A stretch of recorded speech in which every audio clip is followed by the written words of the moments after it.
आपके एजेंडे पर जनता आपको वोट देना चाहती तो कर्नाटका में दे देती। 135 सीटें मिली है ना कांग्रेस पार्टी को। वहां पर शराब बंदी छोड़ो, होम डिलीवरी ऑफ शराब ऐसी हुई, उसने आरोप लगाया कि भूपेश बाघेल हमसे भी बड़ा शराब माफिया है, इसको गिरफ्तार करो। क्या हुआ थोड़े दिन पहले बीजेपी के नेता पुत्र ने आदिवासी के ऊपर पेशाब करा। भारतीय जनता पार्टी की कोई राज्य की सरकार लाई है इनपुट सब्सिडी? और ये SC/ST बोल रहे हैं, एक SC महिला पर पेशाब की गई है बिहार में। हमारी आदिवासी समाज की बेटी भीलवाड़ा में उसके टुकड़े टुकड़े करके उसको कोयले की भट्टी में जला दिया था, भीलवाड़ा राजस्थान में। एक ट्वीट बता दो इन महानुभावों का। नमस्कार दोस्तों, स्वागत है आप सभी का। आप देख रहे हैं SK डिबेट। दोस्तों, राजस्थान, मध्य प्रदेश और छत्तीसगढ़ में जल्द ही विधानसभा के चुनाव होने वाले हैं। दोस्तों, इन तीनों ही राज्यों में बीजेपी किसी को भी CM पद का फेस नहीं बनाएगी। दोस्तों, इन तीनों ही राज्यों में बीजेपी PM मोदी के फेस पर चुनाव लड़ेगी। दोस्तों, मध्य प्रदेश में तो कई सांसदों और मंत्रियों को चुनावी मैदान में उतार दिया गया है। दोस्तों, इससे पहले महागठबंधन के नेताओं ने सनातन धर्म के बारे में अमर्यादित भाषा का प्रयोग किया। दोस्तों, आज की डिबेट वीडियो इन तमाम मुद्दों पर होने वाली है। बीजेपी की तरफ से शहजाद पूनावाला है और चरण सिंह सापरा कांग्रेस पार्टी की तरफ से हैं। दोस्तों, वीडियो वो शानदार होने वाली है। आपसे अनुरोध है वीडियो को अंत तक जरूर देखें। वीडियो पसंद आए तो लाइक करें, शेयर करें, कमेंट करें और मेरे चैनल को सब्सक्राइब करें। चलो दोस्तों, मेन डिबेट स्टार्ट करते हैं। चलिए शुरू करते हैं। नहीं, मैं वही बार बार कह रहा हूं कि इनके एजेंडे को वो सूट करता है। मैंने ओपनिंग रिमार्क्स में ये कहा कि इनके एजेंडे को सूट करता है, लेकिन जनता इनके एजेंडे को मानने को तैयार नहीं है ना।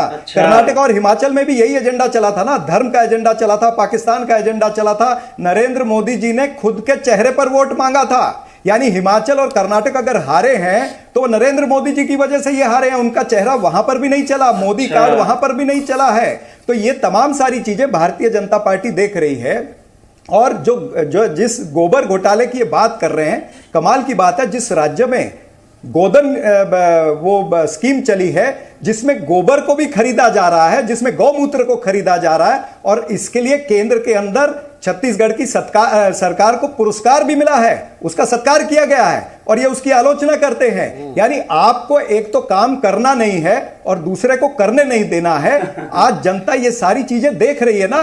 आपके एजेंडे पर जनता आपको वोट देना चाहती तो कर्नाटका में दे देती।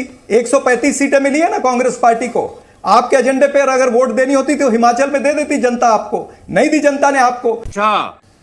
दीपक जी, मुझे लगता है संभवतः मैं एकलौता हूं इस पैनल पर जिसने अपनी सरकार के मध्य प्रदेश में आपको स्पेसिफिक काम गिनवाए। मुझे लगा कि कम से कम 2003 तक जो इनकी सरकार रही उसके काम ये गिनवाते मध्य प्रदेश में। क्या शराबबंदी लागू हो गई क्या छत्तीसगढ़ में? चरणजीत जी, वहां पर शराब बंदी छोड़ो, होम डिलीवरी ऑफ शराब ऐसी हुई कि आम आदमी पार्टी, आप सोचिए दीपक जी, कॉन्फिडेंस भी हो तो आम आदमी पार्टी जैसा, जो दिल्ली में शराब घोटाला करने वाली आम आदमी पार्टी, उसने आरोप लगाया कि भूपेश बाघेल हमसे भी बड़ा शराब माफिया है, इसको गिरफ्तार करो। ये ऑन रिकॉर्ड प्रेस कॉन्फ्रेंस करके कहा है।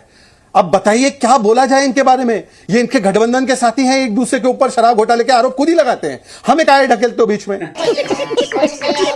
अच्छा, बाकी सब छोड़ दीजिए। मैं तो कह रहा हूं चरणजीत जी, आपने बहुत बिल्कुल अच्छी बातें की आज। तो मैं बहुत खुश हूं कि कम से कम कोई कांग्रेस नेता आता है और अटेम्प्ट तो करता है कि हमने ये काम किया। आपने कुछ काम गिनवाए नहीं जो मैंने आपसे पूछा स्पेसिफिकली। पर एक बात बता दीजिए, ये सारी बात करने के लिए हिंदू धर्म के ऊपर और हिंदू आस्था पर जो चोट की गई उसके ऊपर एक कैटेगोरिकल बयान, जनियोधारी हिंदू राहुल गांधी, नर्मदा जी की आरती करने वाली प्रियंका वाड्रा, चंडी पाठ करने वाली ममता बनर्जी, तीर्थ यात्रा पर भेजने वाले केजरीवाल, स्वप्न में भगवान कृष्ण को देखने वाले अखिलेश यादव जी का क्यों नहीं आया कि ये हमारा कोई मुद्दा नहीं है, हम इन तमाम के नेताओं के खिलाफ कार्रवाई का आदेश दे रहे हैं और हमारी तरफ से केवल ये मुद्दों पर बात होगी, हिंदू पर जो भी बोलेगा उसके ऊपर कार्रवाई होगी। एक अधिकृत बयान, आप तो इंडी स्पोक्स पर्सन है इंडी के, तो बोलिए ना, आप स्पोक्स पर्सन है, दे दीजिए कि अगर कोई भी बोलेगा उस पर कार्रवाई होगी, हम उदयनिधि स्टाइल पर कार्रवाई कर रहे हैं। देखिए, आदिवासियों पर किस तरह से अत्याचार हो रहा है मध्य प्रदेश के अंदर।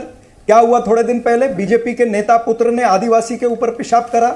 उसी तरह से दलितों को प्रताड़ित किया जा रहा है। एक आदिवासी को या दलित को वहां पर बिठा करके ऊपर से चप्पल मारी जा रही थी। तो ये जो दलित, आदिवासी और जो गरीब लोग हैं, गरजू लोग हैं, ये सारे जो प्रताड़ित हो रहे हैं, ये जनता देख रही है। ये मध्य प्रदेश की जनता भी देख रही है, ये बाकी के राज्यों की जनता और देश की जनता भी देख रही है कि बीजेपी के सत्ता में क्या हाल होता है। लेकिन कांग्रेस पार्टी ने हमेशा, हमारे जो किए हुए काम है हम उस पर वोट मांग रहे हैं। मिसाल के तौर पर आपको बताऊं कि कल जो श्री राहुल गांधी जी छत्तीसगढ़ में गए थे, वहां पर क्या बातें हुई, जो छत्तीसगढ़ की सरकार ने, भूपेश बघेल की सरकार ने क्या क्या काम किए, जो किसानों के लिए योजना लाई, किसानों के लिए इनपुट सब्सिडी, कभी भारतीय जनता पार्टी की कोई राज्य की सरकार लाई है इनपुट सब्सिडी? राजीव गांधी जी के नाम से जो योजना आई है उसमें इनपुट सब्सिडी किसानों को दी गई है, बिजली बिल हाफ कर दिए गए हैं वहां पर। और छत्तीसगढ़ के अंदर महिलाओं के लिए योजना लाई गई है, नौजवानों के लिए योजना लाई गई है, बेरोजगारी भत्ता दिया गया है, तमाम सारी चीज देखी गई है। धान जो है पूरा 100% धान को सरकार ने खरीदा है और न्यूनतम मूल्य जो है उसके ऊपर खरीदा है या उससे थोड़ा ज्यादा भी खरीदा है। यानी एक रिकॉर्ड हो गया है देश का कि 24 लाख किसानों का धान जो है वो राज्य की सरकार ने खरीदा है। कभी कोई भारतीय जनता पार्टी की सरकार ने खरीदा क्या? हम इन विषयों पर वोट मांगेंगे लोगों से जाकर के। रुको जरा, सबर करो।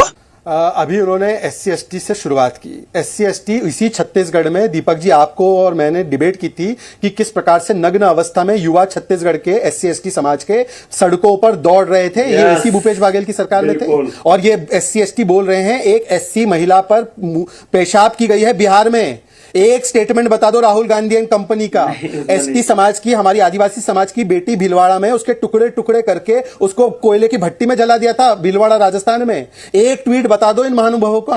और 370-35 की वकालत करते हैं। इसी से तो SC समाज को जम्मू कश्मीर में वर्षों तक उनका अधिकार नहीं मिला जो आंबेडकर जी ने सुनिश्चित किया था। आंबेडकर जी को किसने चुनाव हराया उसमें तो मैं जाना भी नहीं चाहता, भारत रत्न से किसने वंचित रखा उसमें जाना नहीं चाहता। अच्छा, छत्तीसगढ़ की बात करते हैं। छत्तीसगढ़ में इनपुट सब्सिडी मान्यवर क्या बोले जाते हैं, किसान सम्मान निधि हम दे रहे हैं, उसको आपने छत्तीसगढ़ में रोका है। सबसे बड़ी इनपुट सब्सिडी देश के 12 करोड़ किसानों को 2.5 लाख करोड़ प्रधानमंत्री मोदी बटन दबाते हैं तो 1 रुपया इधर से 1 रुपया उसकी जेब में जाता है। वो 85 पैसा खींचता नहीं है कोई वो लुटेरा पंजा। ये इनपुट सब्सिडी होती मान्यवर, आपकी टुकड़े नहीं। और आपने बताता हूं मैं आपने छत्तीसगढ़ में क्या दिया। छत्तीसगढ़ में 1000 करोड़ का PDS स्कैम, 2000 करोड़ का शराब घोटाला, 540 करोड़ का कोल लेवी घोटाला, 230 करोड़ का गोबर घोटाला, 10,000 से ज्यादा गोथान बनाने थे, उसमें कितने बनाए पता नहीं। CGPSC स्कैम अभी निकला है। और एक DMF स्कैम में तो आपके नेता, मैं आपके नेता का नाम बता रहा हूं, मोहन मरकम ने बोला है ये स्कैम किया गया है मेरी पार्टी के द्वारा। यही नहीं, अभी और सुनिए करवाई। पर हां, 15 महीने की कमलनाथ की सरकार में मोजरबैर घोटाला, 15,000 करोड़ के घोटाले, वहां पर 280 करोड़ उनके मिर्गिलानी और बाकी लोगों के घर से बरामद हुए। और उनको तो करप्शन नाथ कहते हैं। और यहां तक कि प्रियंका वाड्रा भी हाल ही में गई थी, याद होगा आपको, 50% कमीशन की सरकार चल रही है ऐसा आरोप लगाया। पता चला ना वो आरोपी है, ना वो पता है, ना वो उस संगठन का ठेके का लेटर है। और प्रियंका वाड्रा जी स्पीच देते देते भूल गई कि करप्शन में कितना है क्या है। उन्होंने बोला मेरे पास लिस्ट है, पढ़ ही नहीं पाई और बाद में बता दूंगी। हो सकता है उन्होंने चरणजीत को फोन करके बताया होगा, परंतु चरणजीत जी 15 महीने की सरकार में व्यापम में कितने लोग जेल में गए। पर आज वो मुद्दा नहीं है। आज मैं सिर्फ एक चीज पूछा जाता हूं, चरणजीत सापरा, आप मेरे भाई हैं, मैं आपको वरिष्ठ मानता हूं, महाराष्ट्र के आप नेता है मेरे। आप मुझे बताइए कि हिंदू धर्म को हिंदू टेरर कहना और हिंदू शब्द को ग्लोबल मेनेस कहना, हिंदू को ग्लोबल मेनेस कहना और सनातन समाप्ति, ये तीनों नफरती विभाजनकारी है, यस और नो? मजा आया। देखा दोस्तों, आपने चरण सिंह सापरा और शहजाद पूनावाला को सुना। आप किसकी बात से सहमत हैं? और दोस्तों, आपको क्या लगता है इन तीनों ही राज्यों में किस पार्टी की सरकार बनेगी? कमेंट सेक्शन में कमेंट करके बताएं। और अगर वीडियो पसंद आई हो तो लाइक करें, शेयर करें, कमेंट करें और मेरे चैनल को सब्सक्राइब करें। चलो दोस्तों, मिलते हैं अगली वीडियो में। जय हिंद, वंदे मातरम, जय श्री राम।